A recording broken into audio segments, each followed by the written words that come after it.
말씀 에베소서 5장을 함께 보도록 하겠습니다. 에베소서 5장 30절 말씀부터 33절 말씀까지 교독으로 읽으시고 하나님 말씀을 함께 나누겠습니다. 에베소서 5장 30절에서 33절입니다. 시작.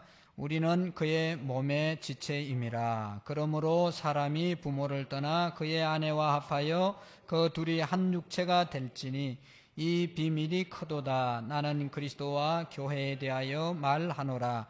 그러나 너희도 각각 자기 아내 사랑하기를 자신과 같이 하고 아내도 자기 남편을 존경하라. 아멘. 할렐루야. 우리가 이제 구약 성경에서 복음서라고 말할 수 있는 출애굽기를 우리가 금요일마다 공부하고, 그래서 출애굽기는 어떤 내용이고 출애굽기는 어떤 책이고 하는 것을 누구에게나 가르칠 수 있도록 그렇게 우리가 이제 배울 겁니다. 그래서 금요 기도회를 좀 꼭 나오셔서 들으시고, 그 다음에 이제 주일날 오후에는 에베소서를 통해서 이 에베소서는 에베소서입니다. 어떤 내용인가 하면 교회가 뭔지를 알려주는 책입니다. 우리가 교회가 왜 중요하냐? 너무너무 중요하거든요. 내가 아무리 믿음 좋아도 교회가 여기에 있는데 교회 안 나가고 혼자 예수 믿기는 너무너무 힘든 거거든요. 그러니까 제대로 된 교회를 우리가 만들지 않으면 내 신앙이 변질되고 내 신앙이 잘못되기 때문에 이 에베소서가 중요한 겁니다. 그래서 주일날 오후에는 에베소서를 공부하고, 그래서 에베소서도 이제 누구에게 가르칠 수 있을 정도로 우리가 훈련하고, 그래서 에베소서와 출애굽기를 우리가 꼭 공부하고, 우리의 목표가 뭐라고 그랬습니까? 셀 리더가 되는 것인데, 셀 리더는 그냥 셀 리더 직분이 중요한 게 아니고 여러 사람들을 내가 가르쳐 지키게, 하나님의 말씀을 가르치고 지키게 하고, 그래서 양육해서 그렇게 살아갈 수 있도록 하나님이 우리를 부르시고 우리에게 그 사명을 주신 거거든요. 그래서 그 사명을 우리가 감당하는 것이 죽을 때까지 내 사명이다. 그 사명을 여러분 우리가 깨닫고 살아가면 너무너무 행복한 것이죠. 내가 왜 사는지 모르는 사람하고 나는 내 삶의 목표가 사람들을 가르쳐 지키게, 하나님의 말씀을 가르치고 가르친 사람들이 지키고 살아가는 삶을 보는 것이 내 인생의 목표다. 그렇게 삼고 계속해서 가르쳐 지키고 나가는 그러한 일에 우리가 열심을 다할 수 있기를 바랍니다. 그래서 에베소서를 주일날 오후에 공부할 테니까, 에베소서는 뭐에 대한 책이다? 교회에 대한 책이다. 우리가 교회에 대해서 잘 알고 있는 것 같지만 성경적인 교회에 대해서 잘 아셔야 되고요. 한마디로 말하면 교회는 오늘 성경에 보면 우리는 그의 몸의 지체임이니라. 그의 몸이 바로 교회입니다. 예수님의 몸이 교회이고, 그래서 여기 31절에 보면 그러므로 사람이 부모를 떠나 그의 아내와 합하여 둘이 한 육체가 될지니, 부모를 떠나서 남자가 아내와 함께 한 몸이 되어서 한 육체가 되는 것, 이건 뭐예요? 비밀이거든요. 비밀. 안 가본 사람, 결혼 안 해본 사람은 알 수 없는 비밀이 부부에게 있는 겁니다. 신앙생활도 교회 생활도 마찬가지입니다. 정말로 내가 신앙이 뭔지 제대로 알면 교회의 비밀을 깨달아야 됩니다. 비밀은 다 아는 게 비밀이 아니고 나와 그 사람만 아는 것이 비밀이죠. 나하고 집사님하고 비밀이 있을 수 있습니다. 근데 요즘 비밀을 잘 못 지키잖아요. 권사님 비밀이에요. 다 얘기하고 지가 다 얘기하면 돌아다니. 이거 비밀인데, 그런 비밀 말고 정말로 나와 하나님과만 아는 그런 비밀이 있는 사람이 신앙생활 잘하고, 교회는 모든 사람이 다 아는 곳이 아니에요. 하나님과 나만 알고 정말로 교회론이 바로 된 사람이 교회가 뭔지 아는 것이 비밀이거든요.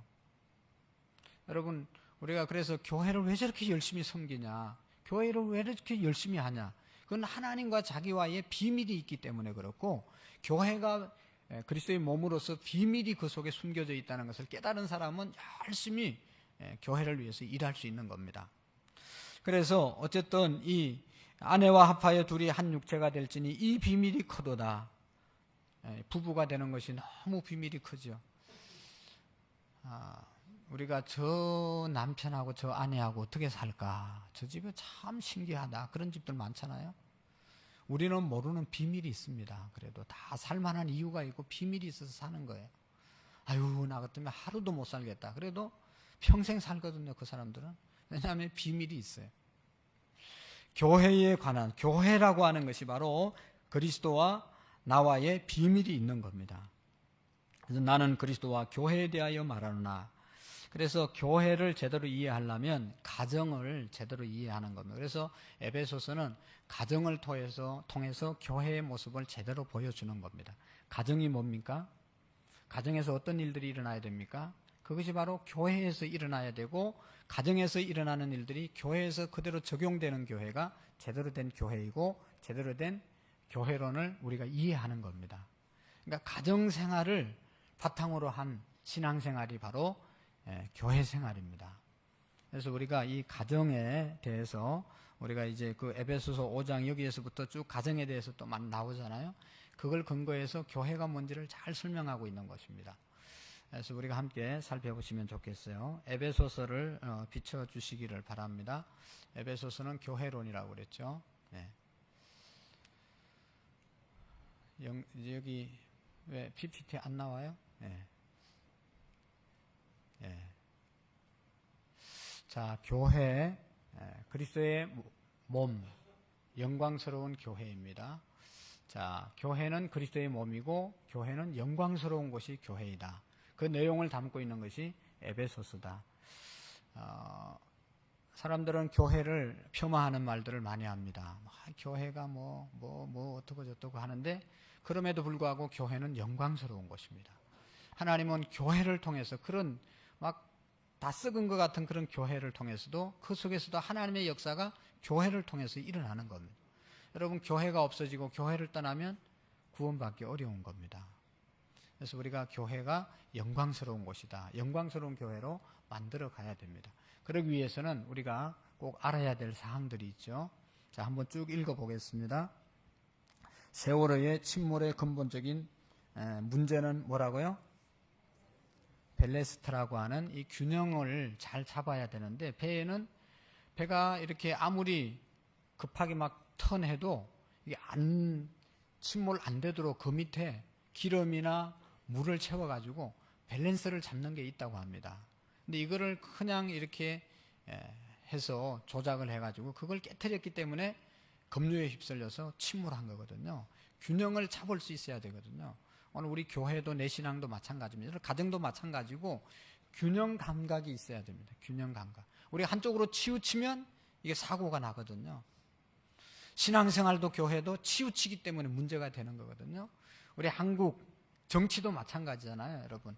진보다, 급진보다, 그리고 보수다, 급보수다, 이렇게 꼴통 보수다 이래가지고, 이게 진보도 좋고 진보의 좋은 점을 갖고 또 보수의 좋은 점도 갖고 균형을 잘 이루어야 되는데, 극단으로 나가는 거는 치우치면 이게 사고가 나는 거죠. 신앙생활도 마찬가지입니다. 우리가 균형을 잘 잡아야 됩니다. 어떤 사람은 교회만 하여튼 가정생활과 교회생활도 균형을 잘 잡아야 되고, 모든 일에 있어서 균형을 잘 잡아야 된다. 자, 밸런스가 가장 확실한 건강한 교회이다. 시대와 종말을 이기고 주님 앞에 설 수 있는 교회는 밸런스가 확실한 건강한 교회이다. 한번 계속해서 읽어봅시다. 교회는 성경적인 건강한 교회가 되어야 한다. 하나님께서 성경적인 건강한 교회를 통해 하나님의 역사를 이루시기 때문이다. 믿습니까? 오늘 우리 교회는 이 균형을 잘 잡으시기를 바랍니다. 자, 교회는요 왜 중요한가? 에베소서 2장, 요한계시록 2장 21절 말씀 한번 다 같이 읽어봅시다. 시작. 에베소 교회 사자에게 편지하노라. 오른손에 있는 7별을 붙잡고 7검 촛대 사이를 거니시는 이가 이르시되. 교회는 누가 붙잡고 있어요? 안 나왔습니까? 오른손에 있는 7별을 붙잡고 7검 촛대 사이에 거니시는 이가 이르시되. 7별은 7교회의 사자를 말하고, 그 당시에 소아시아 7교회가 있었죠. 그 다음에 뭐가 있습니까? 촛대는 교회를 말하는 것이죠. 그래서 주님은 언제나 교회 사이에 거니시고, 교회 사이에 늘 거니시면서 예수님의 관심이 교회에 있는 거죠. 그래서 이 세상이 다 잘못돼도 교회만 잘못되지 않으면 하나님은 심판하지 않습니다. 왜냐하면 교회를 통해서 구원의 역사를 이룰 수 있기 때문입니다. 그래서 우리가 교회가 너무너무 중요하다. 하나님께서 주의 종들, 저와 여러분들을 붙잡고 계시고 또 우리 교회 사이에 늘 거니시면서 교회가 잘못되지 않도록 지키시는 분이 예수님이십니다. 그 다음에 그래서 2장 요한계시록 2장 11절 말씀을 읽어봅시다. 시작. 귀 있는 자는 성령이 교회들에게 하시는 말씀을 들을지어다. 지 아니하리라. 아멘. 다 같이 다시 한번 빨간 글씨 눈 뜨시고 읽어봅니다. 시작. 성령이 교회들에게 하시는 말씀을 들을지어다. 이기는 자는 둘째 사망의 해를 받지 아니하시리라. 항상 성령님은 어디에 말합니까? 교회에 대하여 말한다. 하나님은 교회를 통해서 말씀합니다. 정치인들을 통해서 말씀하는 게 아니고요. 하나님께서는 오늘 교회를 통해서 오늘 우리가 어떻게 살아야 될 건지, 이 시대가 어디로 나가야 될 것인지 교회에 하나님이 말씀하시는 거예요. 그래서 여러분 교회 안 나오면 하나님 말씀 듣기가 어렵습니다. 그러니까 하나님 말씀을 들으려면 교회에 와야 돼요. 교회가 너무너무 중요한 것이죠. 귀 있는 자는 성령이 교회들에게 하시는 말씀을 들을지어다. 항상 하나님은 우리 교회를 통해서 지금도 말씀하시는 겁니다. 한번 쭉 읽어봅시다. 시작. 앞으로의 10년의 한국 교회의 운명을 바꾼다. 지난 100년의 교회 성장기가 끝나고 교회들이 새로운 패러다임 전환을 맞이하게 되었다.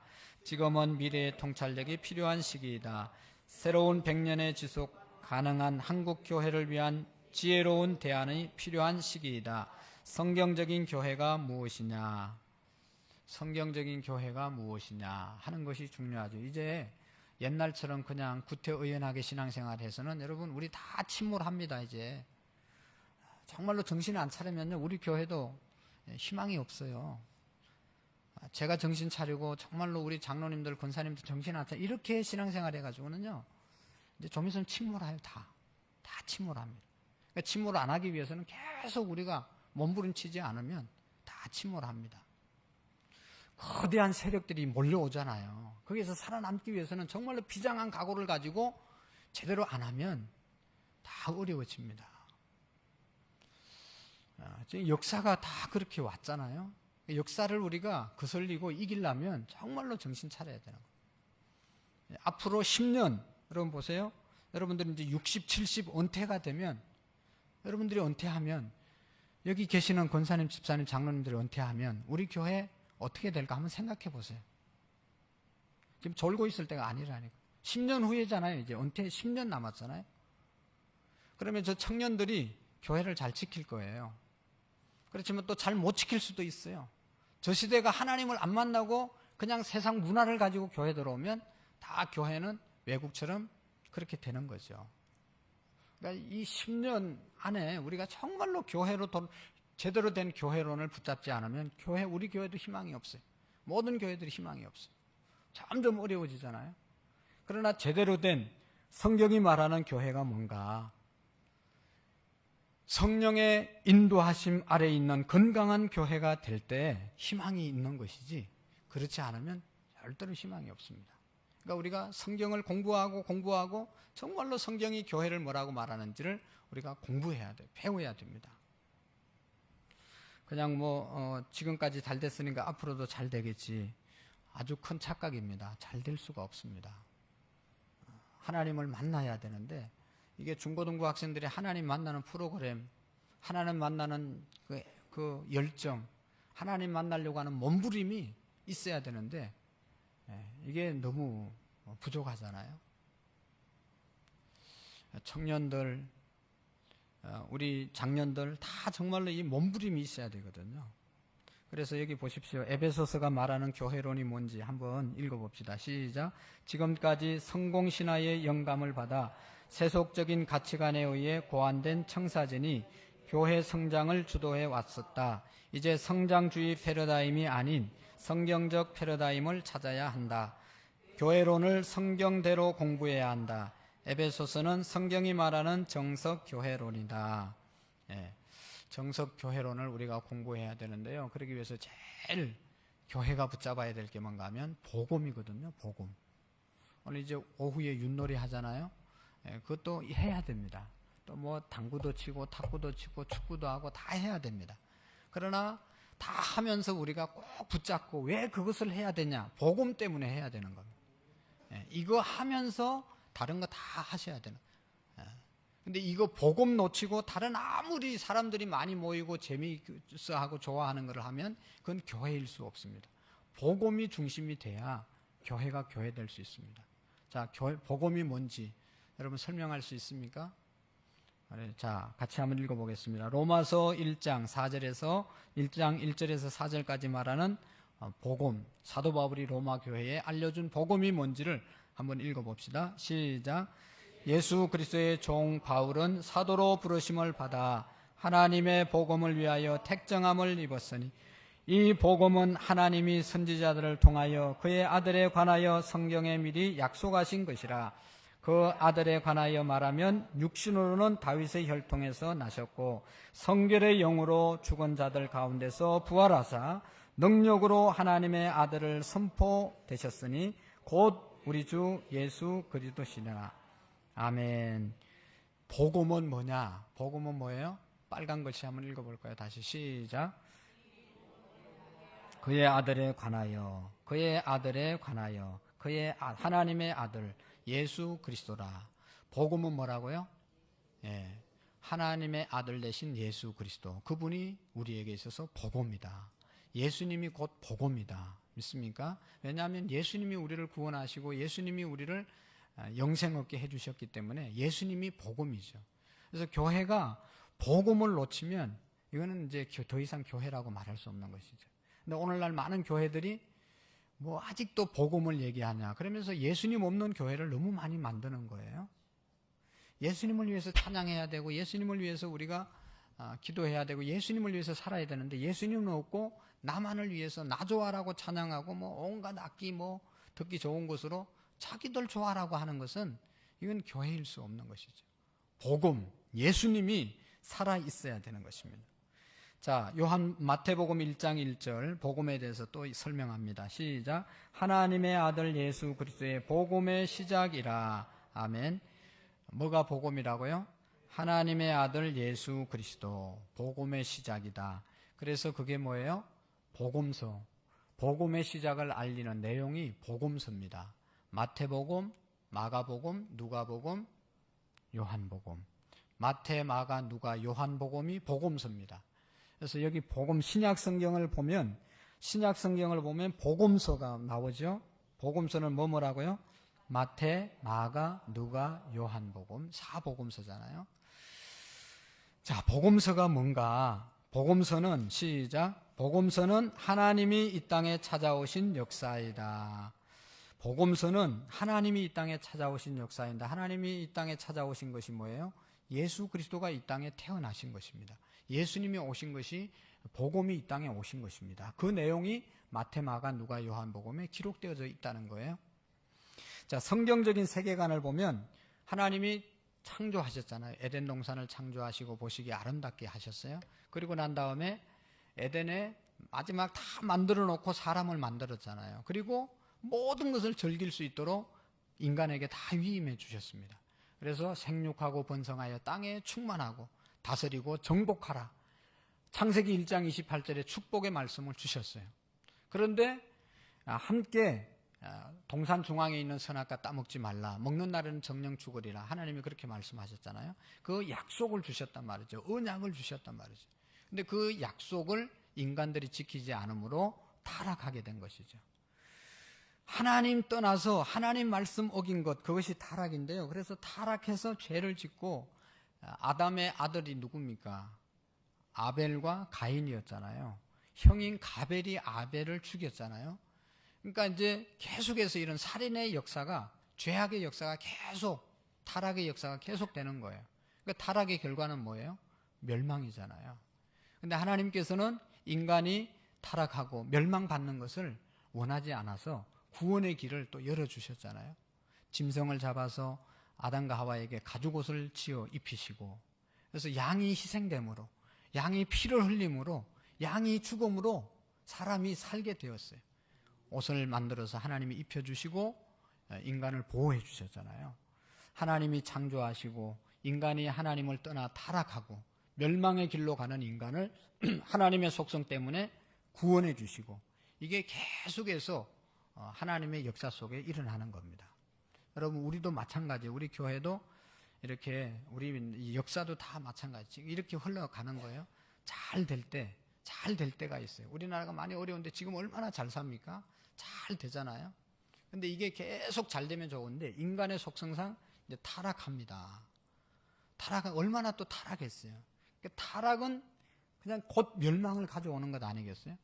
여러분 보세요. 가정이 타락하면 다 타락하는 거예요. 가정이 깨지면 다 깨지는 거 아니겠어요? 그러면 점점 어려운 사회가 됩니다. 그럼 이제 하나님께서 보실 때 너무 불쌍하고 그러니까 긍휼을 베풀어 그들을 다시 구원해 주시는 거예요. 그래서 창조와 타락과 구속의 역사가 계속 반복되는 거예요. 이것이 성경적인 세계관입니다. 그래서 하나님이 구원해 주시는데 구원의 내용은 뭔가 하면 아들을 낳으리니 이름을 예수라 하라. 이는 그가 자기 백성을 그들의 죄에서 구원할 자이심이니라. 예수, 자기 백성을 죄에서 건져내시는 자. 이게 예수라는 이름의 뜻이잖아요. 예수님을 통해서 인류를 구원해 주시는 그런 역사가 하나님의 역사이죠. 자, 마태복음 16장 16절을 한번 읽어봅시다. 시작. 시몬 베드로가 대답하여 이르되 주는 그리스도시요 살아계신 하나님의 아들이십니다. 아멘. 우리가 구원받기 위해서는 베드로가 고백한 것처럼 이 고백이 우리에게 있어야 됩니다. 교회가 교회되기 위해서는 이 고백이 정말로 나의 고백이 돼야 되는 겁니다. 주는 뭐예요? 그리스도시요. 그리스도라는 말은 왕이요. 예수님은 나의 왕이시요. 나는 예수님의 쫄개입니다. 왕은 이 땅을 지배하고 통치하는 자입니다. 예수님은 나의 왕이 되셔서 나를 통치하시는 분입니다. 나는 그분에게 순종하는 분이 되어야 합니다. 그 다음에 살아계신 하나님의 아들입니다. 이런 고백이 있는 사람들이 구원을 받게 되는 것이죠. 자, 거기 보면 그래서 1번 예수님은 누구신가를 다른 말로 예수님의 인격이 뭐냐, 예수님의 인격이 뭔지를 아는 것입니다. 예수님의 인격은 사랑의 인격을 가지시고 공의와 또 용서를 주시는 그런 분이시죠. 또 예수님은 이 땅에 어떤 일을 하셨는가, 그걸 다른 말로 예수님의 사역, 예수님이 어떤 사역을 하셨는가를 우리가 알면 복음을 제대로 이해할 수 있게 되는 것이죠. 그래서 복음서의 내용은 복음서 마태, 마가, 누가, 요한복음은 이 땅에 오신 예수 그리스도를 알려주는 책이 복음서이고, 그 다음에 복음서의 꽃은 뭐라고요? 사도행전입니다. 그 복음이 점점 확장되어지잖아요. 그 확장의 역사를 이제 마태, 마가, 누가, 요한복음 다음에 사도행전에서 알려주는 거예요. 그래서 복음이 어떻게 확장되는지를 알려주는 책이 사도행전입니다. 자, 사도행전에는 예수님의 십자가, 부활, 성천이 성령으로 이어진다. 복음서에는 예수님이 이 땅에 오심, 예수님이 십자가에 죽으심, 예수님의 부활, 성천까지가 예수님의 사역입니다. 예수님에 대해서 그까지만 소개해 놓았어요. 복음서에는. 근데 이제 예수님 가시고 난 다음에 성천하시고 난 다음에 성천하시면서 뭐라고 그랬어요? 내가 너희에게 성령을 부어줄 것이다. 성령을 받으면 너희가 권능을 받고 예루살렘과 온 유대와 사마리아 땅끝까지 이르러 내 정인이 될 것이다. 그렇게 알려주셨잖아요. 그래서 마가의 다락방에서 제자들이 성령을 받고 정말로 나가서 복음을 전가하기 시작해서 복음이 예수님의 십자가와 예수님의 부활과 예수님의 성천과 예수님의 다시 오심이 전파되어지게 된 것이죠. 그래서 사도행전이 바로 이 교회의 출발이 된 겁니다.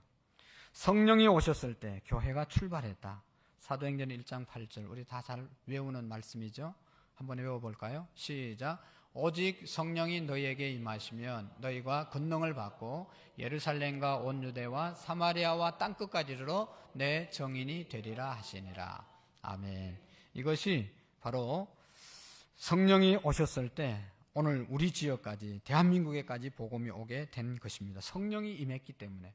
오늘도 저와 여러분들 속에, 우리 교회 속에 성령이 충만하면 교회의 사명을 잘 감당할 수 있게 되는 것이죠.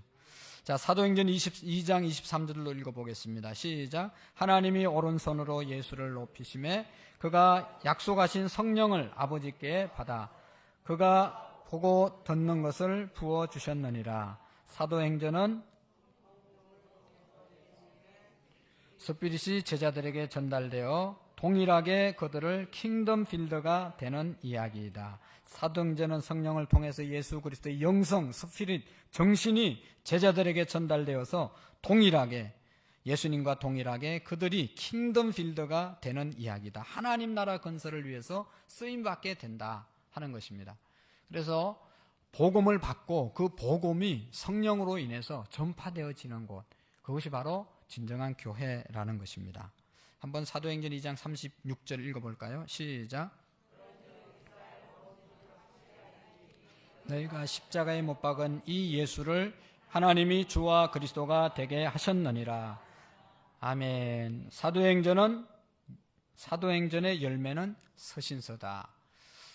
복음서의 꽃은 어떤 성경이라고 그랬어요? 사도행전이라고 그러죠. 복음서의 꽃은 복음서를 활짝 피게, 예수님의 십자가, 예수님의 부활, 예수님의 성천, 이것을 확장했던, 꽃을 피웠던 서신서가 사도행전이고, 여기 보면 사도행전의 열매는 뭐예요? 서신서다. 복음이 확장되었는데 그것을 이제, 그래서 교회가 많이 생겼는데 진정한 교회로 세우는 그러한 책의 내용이 서신서라는 것입니다. 로마서부터 시작해서 요한계시록까지가 서신서죠. 요한계시록은 계시록이고 요한 1, 2, 3서까지 서신서라고 그렇게 이야기합니다. 그러니까 사도행전의 열매, 성령의 역사의 열매가 서신서다 하는 것을 우리가 기억했으면 좋겠어요. 한번 읽어봅시다. 교회들이, 시작. 교회들이 세워지고 교회마다 전쟁이 시작되었다. 삶의 현장에서 두 세계가 충돌하는 역사가 서신서들이다. 사탄의 왕국과 하나님의 나라가 충돌한다. 사탄의 종들과 하나님의 종들이 서로 대치해 싸운다. 교회가 세워지는 곳마다 영적인 전쟁이 시작되는 것이죠. 그래서 이제 그 영적인 전쟁에 대해서 잘 알려주고 승리하는 비결을 알려주는 것, 교회가 계속해서 제대로 세워질 수 있는 것을 알려주는 내용이 서신서에 기록되어져 있는 것입니다. 그 중에 하나가 뭐예요? 에베소서입니다. 뒤에도 나오지만 서신서의 최고봉은, 자, 한번 읽어봅시다. 시작. 서신서의 최고봉은 에베소서다. 만물 위의 교회의 머리가 되심. 에베소서 1장 20절, 22절까지 한번 쭉 읽어봅시다. 시작. 그의 능력이 그리스도 안에서 역사하사 죽은 자들 가운데서 다시 살리시고 하늘에서 자기 오른편에 앉히사 모든 통치와 권세와 능력과 주권과 이 세상뿐 아니라 오는 세상에 일컫는 모든 이름 위에 뛰어나게 하시고 또 만물을 그 발 아래 복종하게 하시고 무리로 삼으셨으니 교회는 그의 몸이니 만물 안에서 만물을 충만케 하는 충만이니라. 아멘. 서신서의 최고봉은 뭐라고요? 에베소서. 사도행전의 열매는 서신서. 복음서의 꽃은 사도행전. 사도행전의 열매는 뭐라고 그랬어요? 서신서. 서신서의 최고봉은 에베소서. 복음서의 내용은 뭐라고 그랬습니까? 예수 그리스도. 그러니까 예수 그리스도에 대해서 결국은 최고봉이 뭔가 하면 에베소서라는 것입니다. 만물 위에 뭐예요? 머리가 되신 그리스도. 예수님이 교회의 머리가 되시고 만물을 다스리는 만물의 충만한 만물의 근원 되시는 분이 예수 그리스도입니다. 그분이 교회의 주인이라는 것입니다. 교회의 머리가 되신다는 것입니다. 그렇기 때문에 에베소서가 너무너무 중요한 서신이다. 자, 한번 또 읽어봅시다. 서신서의 마지막 완성은 어디에서 이루어집니까? 요한계시록에서 이루어집니다. 요한계시록 21장에 보면 새하늘과 새 땅에 대해서 나오는데요. 한번 쭉 읽어보겠습니다. 시작. 또 내가 새하늘과 새 땅을 보니 처음 하늘과 처음 땅이 없어졌고 바다도 다시 있지 않더라. 또 내가 보매 거룩한 성 새 예루살렘이 하나님께로부터 하늘에서 내려오니 그 준비한 것이 신부가 남편을 위하여 단장한 것 같더라. 내가 들으니 보좌에서 큰 음성이 나서 보라,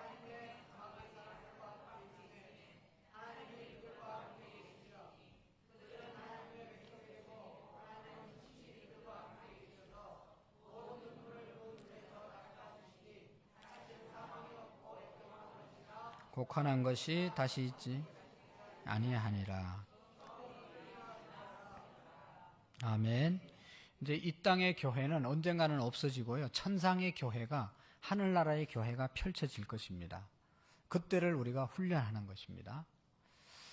그래서 요한계시록은 모든 서신서의 완성이고요. 우리 에베소서의 주제 선구가 있습니다. 아까 읽었던 것인데 다 같이 다시 한번 읽어봅시다. 시작. 그러므로 사람이 부모를 떠나 아내와 합하여 그 둘이 한 육체가 될지니 이 비밀이 크도다. 나는 그리스도와 교회에 대하여 말하노라. 아멘. 이것만 한번 읽어봅시다. 시작. 에베소서는 교회의 위대한 비밀을 보여주는 책이다. 바울의 다른 서신서들은 개교회 내의 문제를 해결하기 위해 보낸 목회적 편지문들이다. 그러나 에베소서는 여타 서신서들과 에베소 교회에 어떤 문제가 있어 기록한 편지가 아니다. 어떻게 하나님 나라가 세워지고 구속사의 비밀이 교회를 통하여 어떻게 풀어져 가는지를 보여주는 기록한 보화책이다. 원래 이 편지는 소아시아 지역의 교회들에게 보낸 회람용 서신이었다. 그래서 그 중요한 사본들이 에베소서 1장 1절에 수신자를 언급한 에베소에 있는 이라는 표현이 빠져 있다. 자, 그래서 이 에베소서는 교회의 위대한 비밀을 보여주는 책이다.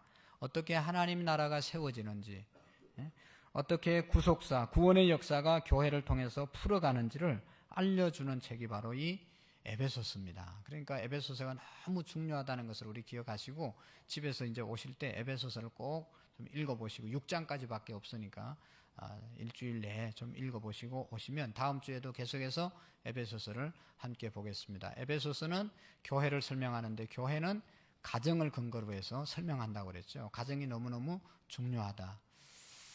가정의 주체는 남편과 아내다. 그래서 남편은 아내를 어떻게 해야 됩니까? 사랑하고 아내는 남편을 존경하고 그래야 되는데요. 제가 주간에 한 영상을 하나 봤는데 여러분 이 김동우 장로님이 아니고 이동우 씨 이동우 아시죠? 모르세요? 나도 몰랐으니까 뭐 여러분 더 잘 아시겠죠. 그 개콘 뭐 이렇게 실명된 사람 있잖아요. 그 사람이 실명돼서 여러분 정말로 이 중도 실명자들이 얼마나 고통을 느끼는지 우리가 상상할 수 있지 않습니까? 죽으려고 했는데 누구 때문에 살았냐? 자기 부인 때문에 한순간에 살았다는. 자기 부인도 암인가 뭐 걸려가지고 병원에 입원해 있으면서 점점 실명해 가니까 나는 괜찮으니까 당신 이제 조금 있으면 실명되니까 가고 싶은 거 보고 싶은 거 다 보고 오라고 그렇게 이야기했대요. 그래서 그 얘기를 듣는 순간 너무 마음속에 고마움이 있고 그리고 그전까지는 내가 살아서 뭐하냐 이렇게 어떻게 살겠냐 그런 생각했는데 그 이야기 들으면서 한순간 내가 살아야 되겠다라고 하는 그런 마음이 생겼다는 것 아니겠어요. 그걸 공영방송에서 인터뷰한 내용이 있습니다. 한번 보시고 아내들 또 남편들 우리 모두가 가정 부부의 소중함을 깨닫고 또 우리 교회의 소중함을 깨닫는 시간 됐으면 좋겠어요. 한 3분 안쪽의 영상이니까 여러분들 같이 한번 보시겠습니다. 틀어주세요.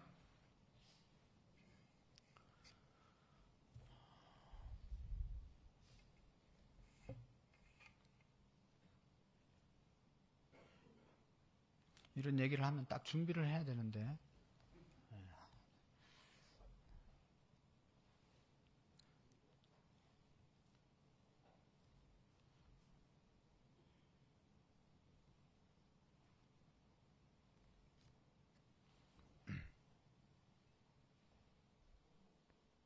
이동우 무슨 박 목사님한테 내가 보내줬는데 아까 올라가서 뭐 체크하는 것 같더만은 잘 안 됐나 보죠. 금방 나오니까 지금 1분도 안 지냈어요, 여러분. 근데 막 되게 오래된 것 같죠? 네. 네, 이게 마음을 열게 된 어떤 결정적인 계기가 있을까요? 5년이라는 세월 동안 재활교육을 내가 스스로 받아야 되겠다. 장애인으로서 이제 내가 좀 살아봐야 되겠다라고 마음을 먹게 해준 건 제 아내입니다. 아내가 저의 이게 사랑이 뭔지를 정확하게 가르쳐 줬습니다. 진짜 감동적이었어요. 정말 감동적이었어요. 이 생명 다할 때까지 살면서 딱 하나만 할 수 있다라고 한다면 아내한테 그 사랑 보답하는 거예요. 아내분도 조금 아프셨었다고. 어떻게 그런 일이 생길까 싶은데요. 인생은 그래요. 지나고 보니까 그렇더라고요. 5년 걸렸다 그랬잖아요, 제가. 받아들이기까지. 보통 한 4단계나 5단계 정도의 심리적인 변화를 겪게 됩니다. 중도 장애를 갖게 되면. 전 세계인이 똑같아요. 그 중에서 한 3단계에 이르르면 분노하게 됩니다. 그 단계가 되게 위험한 단계예요. 왜냐하면 분노만 하는 게 아니고요. 하늘 끝까지 분노했다가 일순간 추락을 해요. 그게 이제 우울증이라고 하는 거죠. 우울증은 진짜 힘든 거고 위험한 거예요. 극단적인 생각을 자꾸 해요. 그 시기에 제 아내가 뇌종양에 걸렸습니다. 사는 게 장난 같더라고요. 내가 왜 태어났을까라는 생각이 들더라고요. 누군가 내 목을 그냥 이렇게 조르고 있는 것 같더라고요. 숨이 끊어질 때까지. 너 어디 한번 버텨봐.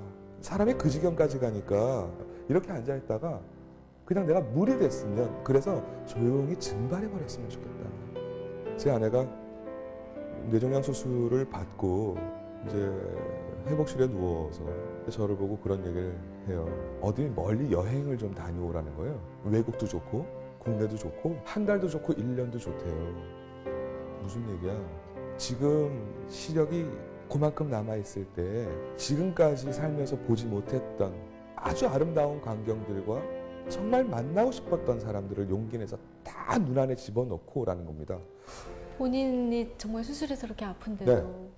지금 계속 자기 옆에 있으면 이제 곧 눈을 감게 될 텐데 아파서 누워있는 아내만 떠올리면서 살게 될 거라는 거죠.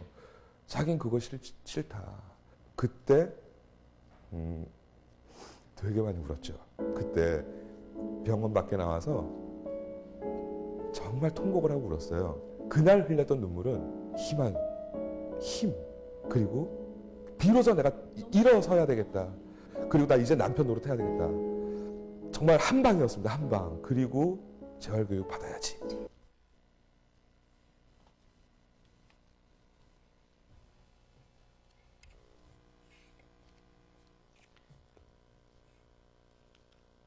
예, 한 방에 일어났다 그러잖아요. 아내의 말 한마디에 일어났대요. 그러니까 우리가 서로 격려하고 칭찬하고 지지하는 말들을 통해서 가정이 세워지고 또 교회가 세워지는 은혜가 있기를 바랍니다.